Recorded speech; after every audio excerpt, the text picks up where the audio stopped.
নমস্কার, হর হর মহাদেব। আপনারা দেখছেন আপনাদের চ্যানেল পিসি এডুকুল। আমি পূর্বেন্দু চক্রবর্তী আপনাদের প্রত্যেককে স্বাগতম জানাচ্ছি আমার চ্যানেলে। ও আজকের যেটা বলতে যাচ্ছি সেটা হলো দুমুখী রুদ্রাক্ষের কী উপকারিতা। তো বলার আগে আপনাদেরকে বলে দিচ্ছি যে কার্তিক, ভগবত দেবতা কার্তিক আছে, তিনি সব ঋষিগণকে শোনাচ্ছে যে স্কন্ধজি যে বিষ্ণু, তিনি মহাদেবকে ভগবান শিবকে ও মহাদেবকে বলছেন যে আপনার যে রুদ্রাক্ষ, সেটা প্রত্যেকটা রুদ্রাক্ষের আমাকে মহত্বগুলো বিস্তারপূর্বক বলুন।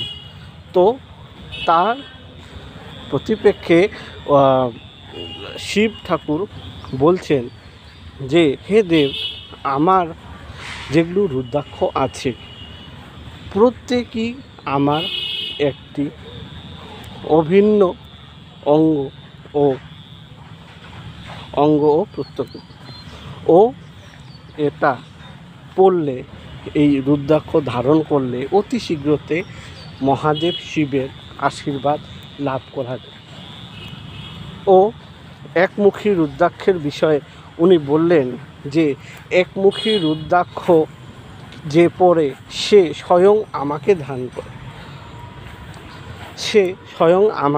ধারণ করে, কেন কি একমুখী রুদ্রাক্ষ স্বয়ং শিবই ধরা হয়।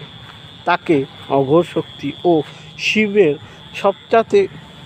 সবথেকে যেটা প্রবল শক্তির মধ্যে এক শক্তি অঘোর তন্ত্রমতে এটা বলা আছে যে একমুখী রুদ্রাক্ষকে শিব ঠাকুরের সবচাইতে ভালো ও শক্তিশালী রুদ্রাক্ষে মানা হয়।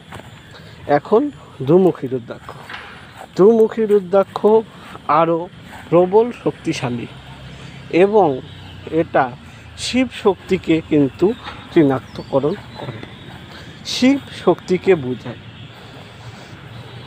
এটা অর্ধনারীশ্বর রূপ অর্থাৎ শিব শক্তিকে বোঝায় এবং এটা যে ধারণ করে তার ইন্টেস্টিনাল ডিসঅর্ডার, যেগুলা ইন্টেস্টিনাল প্রবলেম হয়, যেগুলা পাচনতন্ত্র সম্বন্ধিত যেগুলো সমস্যা, তার থেকে কিন্তু নিজাত পাওয়া যায় এবং এটা মস্তিষ্ককে ঠিক করে, তার দৃঢ়তা বজায় রাখে এবং যাদের কিছুতে ভয় ও যে কোনো ভূত প্রেতে ভয় পাচ্ছেন, তারা কিন্তু এই দুইমুখী রুদ্রাক্ষ কিন্তু গ্রহণ করতে পারে। এই দুইমুখী রুদ্রাক্ষের সামনে যে কোনো রুদ্রাক্ষের সামনে কোনো ধরনের খারাপ নেগেটিভ শক্তি, খারাপ শক্তি ও প্রেত শক্তি বা যে কোনো অন্যান্য শক্তি যেগুলো মানুষের হিত করে না, তাদেরকে কিন্তু এটা প্রভাব ফেলে। যার কাছে রুদ্রাক্ষ আছে সে কিন্তু এক প্রকারে শিব ঠাকুরের কিন্তু চোখের ও নিগরানিতে কিন্তু থাকে ও তার ছত্রছায়াতে কিন্তু সে সदैव থাকে। এখন এই রুদ্রাক্ষ, আপনি যে কোনো রুদ্রাক্ষ পড়ুন, আপনার পাপ খণ্ডন হয় ও এই দুইমুখী রুদ্রাক্ষ যারা পড়ে তাদের দ্বারা যদি কোনো পাপ, যেরকম ব্রহ্মহত্যা এবং গোহত্যা মতন এক ঘৃণিষ্ঠা ও যেটা নরকে গমন, সেটা কিন্তু হয়। আমি বলছি না আপনাদেরকে যে গৌ হত্যা করে আপনারা এটা না, গৌ হত্যা কিছুতেই করা যাবে না, মহাপাপ এটা।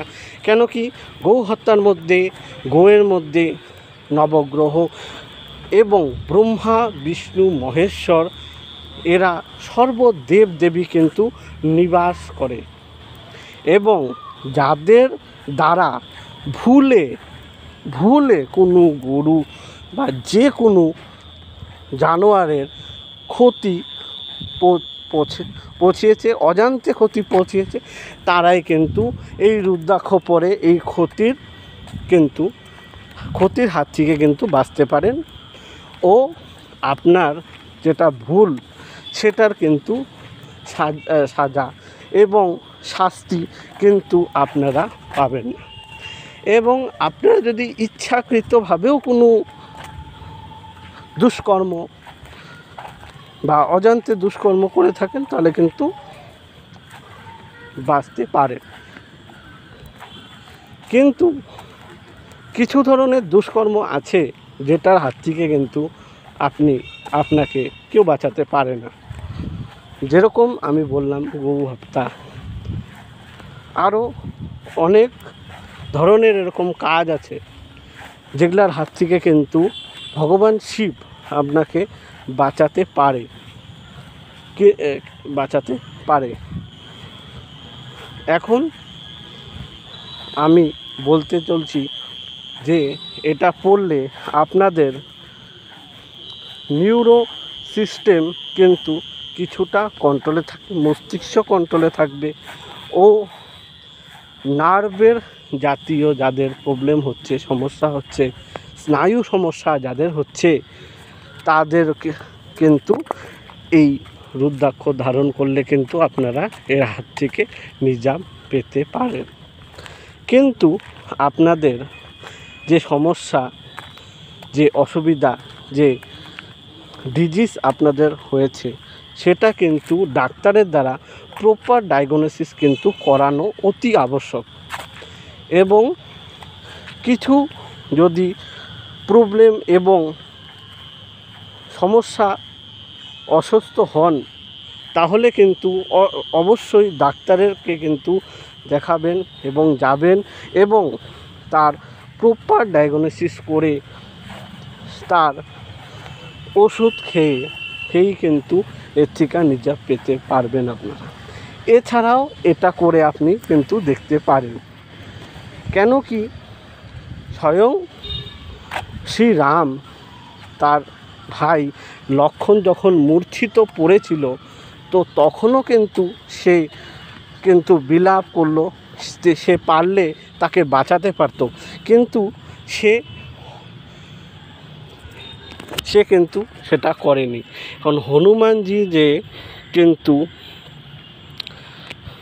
সেই বুটি নিয়ে এসে তাকে লক্ষ্মণকে খাইয়ে কিন্তু তার বিষের হাতের থেকে কিন্তু বাঁচিয়েছিলেন, সঞ্জীবনী খাওয়াইয়ে সে কিন্তু বিষের হাতের থেকে বাঁচিয়েছিলেন লক্ষ্মণকে।